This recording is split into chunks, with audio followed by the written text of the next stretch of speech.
Basmati rice போட்டு நான் chicken biryani செய்ய போகிறேன். அதுக்கு வந்துட்டு ஃபஸ்ட்டு சிக்கனை வந்துட்டு நல்லா தயிர், இஞ்சி பூண்டு சாந்து போட்டு பிசைஞ்சிக்கிறத இஞ்சி பூண்டு போட்டிருக்கேன். தயிர் ரெண்டுத்தையும் போட்டு நல்லா கலந்து மிக்ஸ் பண்ணி ஒரு 1/2 அன் ஹவர் ஊற வச்சிடுறேன். நல்லா கலந்துட்டேன். ஒரு 1/2 அன் ஹவர் ஊற வச்சுக்கலாம்.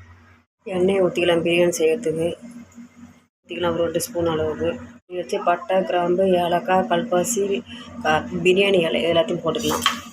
வெங்காயம் போட்டுக்கலாம். மிளகா போட்டு உப்பு போட்டுக்கலாம். இஞ்சி பூண்டு சாந்து போட்டுக்கலாம். பொடி புதினா போட்டுக்கிறேன்.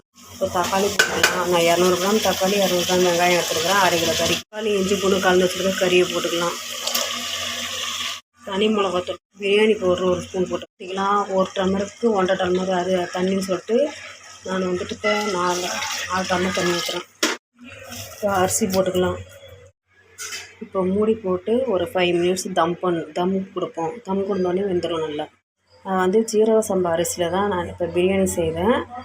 செம்ம டேஸ்ட்டாக இருக்குது. நீங்களும் என்ன செய்து பாருங்கள். செய்து பார்த்துட்டு லைக் பண்ணுங்கள், ஷேர் பண்ணுங்கள், கமெண்ட் பண்ணுங்கள், சப்ஸ்கிரைப் பண்ணுங்கள். பிரியாணி சாப்பாடு ரெடி ஆகிடுச்சி. இப்போ இதை போல் நீங்களும் செய்து பாருங்கள். செய்து பார்த்துட்டு லைக் பண்ணுங்கள், ஷேர் பண்ணுங்கள், கமெண்ட் பண்ணுங்கள், சப்ஸ்கிரைப் பண்ணுங்கள்.